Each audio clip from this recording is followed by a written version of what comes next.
Hey there, nature enthusiasts and seekers of wisdom. Today, we're diving deep into the captivating world of Hindu philosophy, and trust me, it's going to blow your mind. We'll unravel the hidden meanings behind some everyday elements in a way you've never imagined. First up, let's talk about the mighty banyan tree. Picture this colossal tree with its vast canopy providing shelter from the blazing sun. It's got an impressively long life, but here's the twist, it doesn't feed us humans. What's that all about? Now, imagine the polar opposite, humble grass and grain. They've got brief lifespans and provide no shade, but what they do offer is sustenance, my friends. Grass and grain give us the fuel to keep our bodies running. Now, you might wonder, why the big fuss over grain and grass in Hindu rituals? They play a starring role in childbirth and marriage ceremonies. But hold on, why no love for the banyan tree? It turns out that's reserved for the ascetics living on the fringes of society. Okay, let's hop over to the animal kingdom. Check this out, among all the critters, the cobra is something else. It's the only one that manages to capture both stillness and movement in one mesmerizing image. When a cobra is at rest, it gracefully coils itself and raises its majestic hood, just like a meditating Shiva or a slumbering Narayan. It's all about representing the unchanging spiritual truth. But when these cobras decide to, well, mingle, they're in constant motion. That's a fertility symbol right there, signifying the ever-changing world. Now, let's journey into the mineral world, where stillness reigns supreme. Meet ash and snow, the embodiment of tranquility. Ash forms when something gets burned or destroyed, but here's the kicker, it can't be destroyed any further. It's the symbol of permanence, the unchanging truth, our spiritual soul. Snow, on the other hand, is water that just sits still, like a tranquil Shiva perched atop the majestic Himalayas. And here's the mind-bender, rivers, my friends, they're the epitome of change. You can never step into the same river twice, believe it or not. That's why Shiva, with his all-knowing stillness, tames the spirited river nymph Ganga. She has the incredible power to sweep the world and our thoughts away with her ceaseless flow. And there you have it, folks. A whirlwind tour through the wonders of Hindu philosophy, where every tree, animal, and element has a profound story to tell.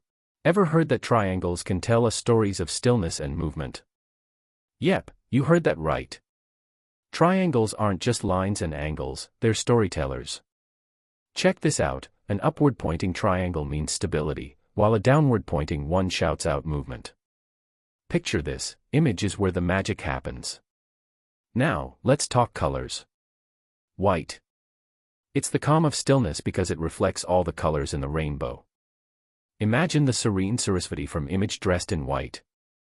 But hold up, black is the color of action, absorbing all those colors. Red. It's like a reservoir of potential energy. Green. That's when energy bursts into life, like the earth turning from red just before rains to lush green afterward. Lakshmi and Durga.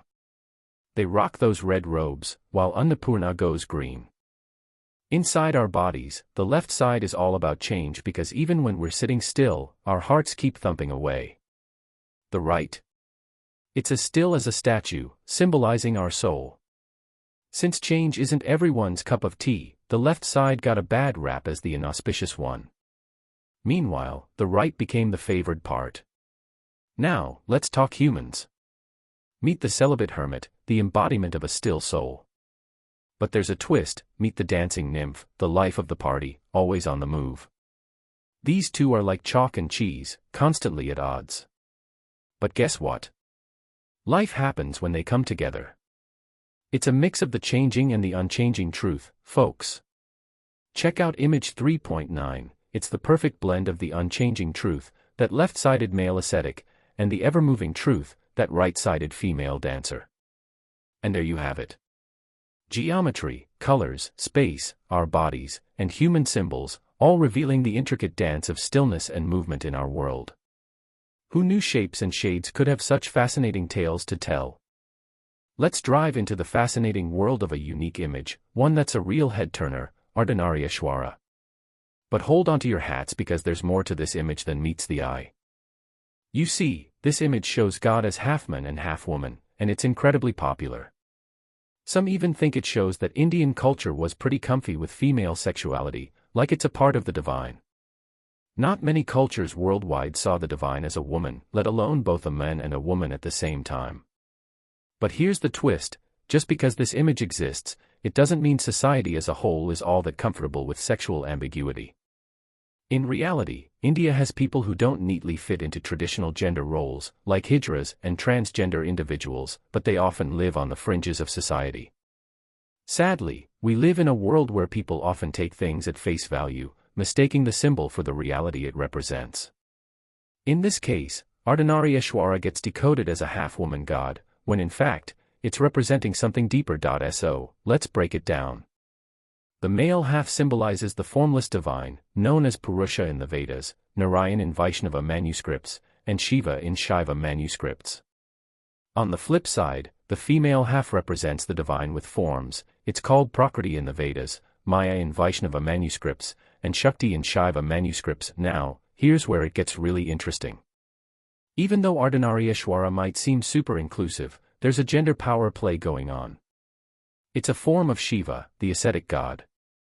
In other words, it's a half-woman god, not a half-man goddess. There's no reference to any half-man goddess in sacred texts.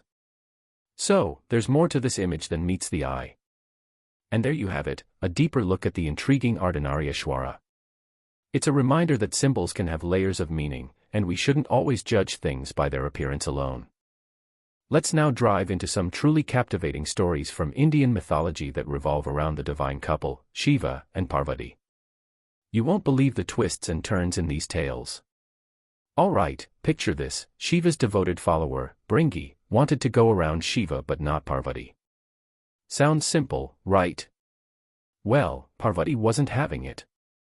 She sat on Shiva's lap, blocking the way. So, what did Bringi do? He transformed into a tiny bee, hoping to fly between their heads. But guess what? Parvati had a trick up her sleeve. She merged herself with Shiva, becoming his left half. Undeterred, Bringi then turned into a worm and tried to worm his way through them. But Parvati had had enough.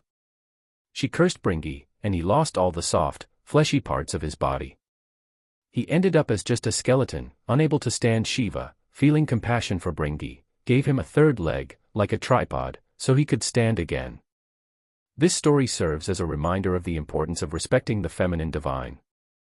But wait, there's more.